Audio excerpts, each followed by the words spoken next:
पढ़ाई में कंसिस्टेंसी कैसे बनाएं, बहुत महत्वपूर्ण बात है। शायद बहुत बच्चे इसे इग्नोर भी करते हैं, उन्हें लगता है कि चलो ठीक है, हो गया सो हो गया। लेकिन आज एक बात हम आपको बताएंगे, एक छोटी सी कहानी भी हम आपको सुनाएंगे ताकि आपको उससे काफ़ी ज़्यादा मोटिवेशन मिले और आप लाइफ में आगे बढ़ें। तो देखो मेरे भाई, एक छोटी सी इक्वेशन है, ज़्यादा बड़ा इक्वेशन नहीं है, गणित का एक प्यारा सा इक्वेशन है कि अगर आपके अंदर पैशन है और आपके अंदर कंसिस्टेंसी है ना, तो आपको सफलता ज़रूर मिलेगी। सफलता के मायने सिर्फ ऐसे नहीं होते कि आपको सरकारी नौकरी मिल गई तो आप जीवन में सफल हो जाएंगे। अलग अलग लोगों के लिए सफलता के मायने अलग अलग होते हैं। कोई एक कामयाब बिजनेसमैन है तो कोई एक कामयाब टीचर है, कोई एक कामयाब यहाँ पर जो है बढ़िया तरीके से आईएएस है या आईपीएस है, तो कोई मेरे भाई अंबानी और अडानी है। कोई अपने क्षेत्र में एक बहुत बड़ा पॉलिटिशियन है तो कोई अपने क्षेत्र में अपने घर में एक बहुत बड़ा जो है व्यापारी है। तो अलग अलग क्षेत्र होता है, अलग अलग यहाँ पर मायने होते हैं कामयाबी के। लेकिन जितनी भी कामयाबी की स्टोरी आपने सुनी है, चाहे आपने धीरू भाई अंबानी की स्टोरी सुनी हो, या आपने रतन टाटा की सुनी है, या आपने जेफ बेजोस हो गया, या फिर आप एक तरीके से अभी जो आपके एलोन मस्क हो गए आपने उनकी स्टोरी सुनी है, उन सब के स्टोरी में जो एक कॉमन फैक्टर मिलता है ना मेरे भाई, वो ये शब्द होता है कंसिस्टेंसी। ठीक है, आज अगर हम आपको एक छोटा सा इंसिडेंट बताएं, तो मैं बायोग्राफी पढ़ रहा था एलोन मस्क की, छोटी सी कहानी उनकी मैंने पढ़ी। उस कहानी में मैंने ये देखा कि एक बार एलोन मस्क के साथ कहानी ऐसी आ गई थी, मतलब उनके लाइफ में ऐसा सिचुएशन आ गया था, ठीक है, कि उन्होंने अपना मतलब अगर आप उनके कंपनी के बारे में जानते हो तो उनके कंपनी का नाम स्पेस एक्स है। स्पेस एक्स एक ऐसी एजेंसी है जिस तरीके से आपकी नासा हो गई, इसरो हो गई, ठीक है, जो सैटेलाइट्स को लॉन्च करते हैं, तो स्पेस एक्स उनकी खुद की पर्सनल एजेंसी है जो सैटेलाइट्स को अंतरिक्षों में लॉन्च करती है। तो स्पेस एक्स को उन्होंने शुरू किया, स्पेस एक्स को बहुत ज़्यादा पैसा लगाकर शुरू किया। पहली बार जब उन्होंने रॉकेट लॉन्च किया था वो फेल हो गया, ठीक है। दूसरी बार उन्होंने अलग अलग जगह से पैसे इकट्ठे करके किसी भी तरीके से मुश्किल तरीके से उन्होंने जो है अरेंजमेंट किया पैसों का, और उसके बाद भी उन्होंने एक तरीके रॉकेट लॉन्च किया तो वहाँ पर भी फेल हो गए। तीसरी बार भी वो बंदा हिम्मत नहीं हारा, और तीसरी बार के हालात ऐसे थे कि उन्हें अपना घर गिरवी रखना पड़ा, उन्हें अपना ऑफिस मतलब घर गिरवी रखकर बाकी कार वार बेच के सब कुछ छोड़ के उन्हें सिर्फ अपने आप को ऑफिस में शिफ्ट करना पड़ा। वहाँ से जो पैसे आए उसको उन्होंने वापस से स्पेस एक्स में लॉन्च किया, ठीक है, और उस पैसे को वहाँ लगाया, और तब तीसरी बार जब उन्होंने रॉकेट लॉन्च किया था तो वो मेरे भाई सक्सेसफुल रहा। और आज आपको भी पता है कि दुनिया के सबसे नंबर 1 जो पैसे में जो सबसे ज़्यादा रिचेस्ट पर्सन है वो आपके एलोन मस्क है, ठीक है। रिस्क तो किया उन्होंने, कोई दिक्कत की बात नहीं, रिस्क ली बहुत बड़े लाइफ में, लेकिन एक चीज़ जो कॉमन थी वो मेरे भाई क्या थी, कंसिस्टेंट, ठीक है। आपने यहाँ राइट ब्रदर्स का भी नाम सुना होगा जिन्होंने अपना इन्वेंशन किया था एरोप्लेन का, ठीक है। आपने यहाँ पर एक तरीके से जो आपके बल्ब के आविष्कारक हैं आपने उनका भी नाम सुना होगा। आपने इनफैक्ट केएफसी का नाम सुना है, केएफसी एक बहुत बड़ा रेस्टोरेंट है। आपको पता होगा कि केएफसी ने जब अपना पहली बार जो चिकन वाला जो प्रोडक्ट है उन्होंने जब बनाया था तो वो कम से कम 1000 दरवाजों के पास गए होंगे। पहला घर नॉक किया, उनके प्रोडक्ट को किसी ने नहीं लिया। दूसरा दरवाज़ा कोई नहीं पूछा, तीसरा दरवाज़ा भगा दिया लोगों ने, चौथा दरवाज़ा में तो गाली और धक्के दे के भगाए, लेकिन वो कंसिस्टेंट रहे अपने आप में। पहला जो उनको ऑर्डर मिला वो 1000वें घर से मिला, और ऐसा ऑर्डर मिला कि वो डेली वहाँ पर ऑर्डर देने जाते थे। और आज आपको पता है कि केएफसी दुनिया की कितनी नंबर 1 कंपनी है मेरे भाई, ठीक है। तो ये तो कुछ बड़े बड़े एग्जाम्पल्स हो गए जिनको लाइफ में आप एक तरीके से देख रहे हो कि हाँ कोई कंसिस्टेंट रहा तो कैसे हो गया। आप प्रकृति को देख लीजिए, आप एक पल के लिए ऐसे समझिए, आपने दुनिया की सबसे बड़ी नदी का नाम क्या है, अमेज़न है, आपने जाना है। भारत की सबसे बड़ी नदी हो गई आपकी गंगा, ठीक है। क्या लगता है आपको कि गंगा एक दिन में इतनी बड़ी नदी बन गई? गंगा को हम क्यों पूछते हैं, ठीक है। गंगा का उद्गम कहाँ से होता है? हिमालय से होता है। अगर आप जाएंगे हिमालय पर्वत पे तो बूंद बूंद करके पानी गिरता है, ठीक है। आप जाकर वहाँ देखिए एक बार, जब वहाँ पर जो एक तरीके से जितने भी बर्फ़ हैं जब वो पिघलते हैं तो बूंद बूंद बूंद बूंद करके रिसाव होता है। एक बूंद टपका, फिर कुछ सेकंड के बाद दूसरा बूंद टपका, फिर कुछ सेकंड के बाद तीसरा बूंद टपका, और मेरे भाई ऐसे बूंद टपकते टपकते पूरा का पूरा नदी बनता है, और सालों साल सदियों सदियों वो नदी बहते रहती है जिसकी आप पूजा करते हैं, ठीक है। तो गंगा में भी क्या है, तो कंसिस्टेंसी है। कहा जाता है ना कि अगर पानी भी जाकर कहीं ठहर जाए तो वो नदी नाला बदलने में देर नहीं लगता और उसमें महक आने में देर नहीं लगती है। तो यहाँ पर भी अगर गंगा की पूजा की जाती है तो एक वजह से वो है उसकी कंसिस्टेंसी। जीवन में मैंने ऐसे कई सारे बच्चे देखे, कई सारे आप अपने केस स्टोरी सुनोगे। जैसे यहाँ पर कभी भी बच्चा पूछता है कि सर सफलता कैसे मिलेगी, सर कामयाब कैसे होंगे, सर जॉब कैसे लगेगा। आप बचपन में एक स्टोरी सुने थे, आपने बचपन में कहावत सुना था, याद है ये कहावत यहाँ पे, करत करत अभ्यास के सिलपत परत निशान, रसरी आवत जात के, ठीक है।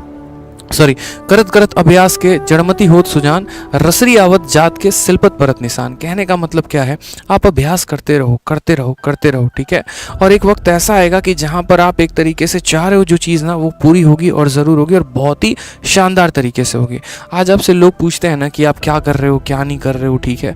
आप यार उनकी चीज़ों को है ना आंसर देना, तरीके से देना, एक प्रॉपर वे में देना, लेकिन उसके लिए भी है ना आपको अपने काम में कंसिस्टेंट होना पड़ेगा। आप बिजनेस करते हैं, आप उसमें कंसिस्टेंट रहिए, ठीक है। एक एग्जांपल आप ऐसे समझो, आप जिम जाते हो, क्या लगता है 90% केसेस में ऐसा होता है ना, जो नया फ्रेशर जो जिम जाता है क्या करता है, पहले दिन गया, थोड़ी सी बॉडी बनाई नहीं, एकदम शीशा में जाके इसे सामने खड़े होकर एकदम ऐसे ऐसे बॉडी देख रहे हैं मसल कितना हुआ कितना नहीं हुआ। क्या पहले दिन में आपको रिजल्ट आ जाएगा?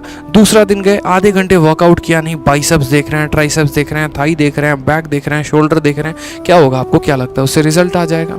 मेरे भाई आप काम तो करो, कंसिस्टेंट तो रहो। 90% लोग शुरू में ही हार मानकर छोड़ देते हैं कि नहीं भाई मेरे से तो नहीं होने वाला।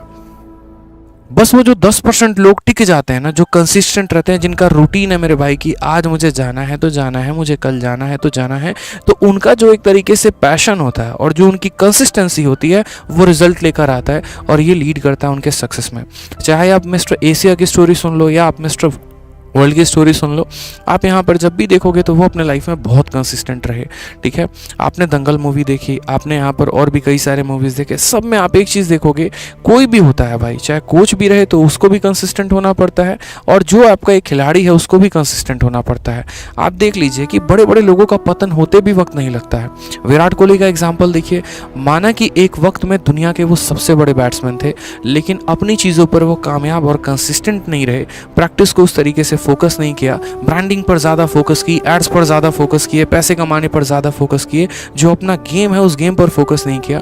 इसकी वजह से नुकसान ये हुआ कि शायद आज कई दिन के बाद, या इनफैक्ट अगर हम ये बोले तो कई साल के बाद विराट कोहली का भी शतक लगा है, ठीक है। तो यहाँ पर ऊपर वाले के भी है ना डायरी में हिसाब किताब बड़ा बराबर सा रहता है। सीधा एक बात बोलता है कि तुम अपने मेहनत के दम पर, पहले के दम पर तो ये मत सोचो कि तुम्हारा जीवन सिक्योर है, हर पल मेहनत चाहिए, हर पल तुम्हें कंसिस्टेंट होना पड़ेगा।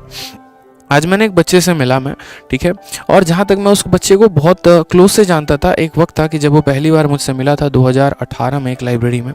तो मेरे भाई अगर मैं उसको ये बोल देता ना कि अगर यहाँ पर ए बी से 20% ज़्यादा है, बी ए से कितना परसेंट कम हुआ, उसको वो तक सवाल समझने में 5 मिनट लगता था। हर एक चीज़ को वो कॉपी में नोट करके लिखेगा, जीएस पढ़ते रहेगा, तब तो हम साथ पढ़ाई करते थे, ठीक है। बहुत मतलब डल सा स्टूडेंट, एकदम कहानी ऐसी इतनी गड़बड़ की आप कह नहीं सकते हैं कि ये बच्चा कभी जीवन में कोई सरकारी नौकरी लेगा भी। और आज मैं परसों उससे मिला और आज मैंने देखा कि भाई साहब वो बंदा खुद सीपीओ में दिल्ली एसआई सेलेक्टेड है। ये कैसे हुआ? तो मैंने उससे पूछा कि ये कैसे संभव कैसे हुआ, मतलब आप तो एक तरीके से पढ़ाई में उतने अच्छे भी नहीं थे, आपके ग्रेजुएशन में भी काफ़ी कम नंबर आए थे, तो संभव कैसे हो पाया? रीज़न बड़ा सिंपल सा था कि सर मैंने कभी पढ़ाई छोड़ी ही नहीं, चाहे मेरे लिए लॉकडाउन आया, चाहे मेरे लिए मुझे घर जाना पड़ा, या हालात कैसे भी रहे, मैंने पढ़ाई नहीं छोड़ी, ठीक है। हाँ, चीज़ें मुझे कम समझ में आती थी, ये मुझे पता था, औरों की तुलना में मैं कम मेहनती, मतलब मुझे कम समझ में आता है, मैं कम इंटेलिजेंट हूँ, ये मुझे पता था। लेकिन एक काम जो मैंने किया ना लाइफ में, वो मेरे भाई बस ये किया कि हाँ मैंने बहुत मेहनत की।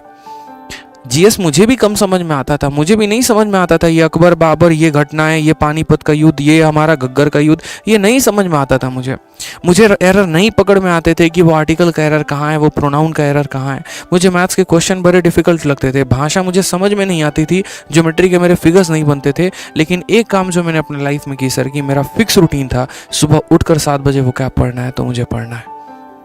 तो वो जो रूटीन था, वो जो कंसिस्टेंसी थी, आज उसी के वजह से आज मैं एक सब इंस्पेक्टर हूँ, एक फलाने थाने में पोस्टेड हूँ, और आज उस थाने में मेरा दबदबा है। ये बड़ा फ़र्क हो जाता है जब ऐसे लोग भी कामयाब बनते हैं, जहाँ पर ऑलरेडी समाज में हर जगह लोगों ने ये कह रखा हो कि तुम्हारा कुछ नहीं हो सकता, तो वो एक एग्जाम्पल सेट करते हैं, वो बताते हैं कि क्या है। मैं आए दिन आप लोग के कमेंट पढ़ता हूँ, सर मेरा हो जाएगा, ठीक है। बहुत ऐसे बच्चे यहाँ पर हैं जो सोचते हैं, अपने ऊपर शक करते हैं, यार मेरे से तो 2 क्वेश्चन नहीं बने। एक बच्चा कमेंट किया कि मेरा तो एमटीएस नहीं निकला, मेरा सीजीएल क्या निकलेगा? अरे मेरे भाई, स्पेस एक्स तो पहली बार फेल हो गया था, दूसरी बार भी फेल हो गया था, तो क्या यहाँ पर इलॉन मस्क दुनिया के रिचेस्ट पर्सन नहीं बन पाए? क्या बन पाए ना, मेहनत की उन्होंने, आप भी करो ना, क्या परेशानी है? करो, मेहनत करो। जीवन में आपके लिए भी बहुत कुछ रखा गया है, लेकिन मेहनत करोगे तब तो आगे बढ़ोगे ना। मेहनत ही नहीं करना चाहते, कंसिस्टेंट ही नहीं होना चाहते, तो कैसे होगे? अगर पानी में भी इतनी ताकत है कि अगर बूंद बूंद करके गिरे ना, पत्थर में भी सुराख कर सकता है भाई, ये उसकी ताकत है। लेकिन वो पानी की ताकत नहीं है, पानी के कंसिस्टेंट होने की ताकत है। तो आपकी भी कंसिस्टेंट होने की ताकत है कि अगर आप लगातार तरीके से पढ़ाई करोगे, लगातार तरीके से क्वेश्चन लगाओगे, लगातार तरीके से रिवीजन करोगे, तो क्या औकात इस मॉक की है कि आपका नंबर ना आए, और क्या औकात इस सरकारी नौकरी की है कि जो आपके पल्ले ना पड़े। मेहनत करो भाई, जीवन में आगे बढ़ो, कंसिस्टेंट रहो, ठीक है। तो आप कमेंट बॉक्स में कमेंट किया करिए, आप सभी के कमेंट मैं पढ़ता हूँ, इसलिए मैं कहता हूँ कि चैनल को सब्सक्राइब करके भी रखो।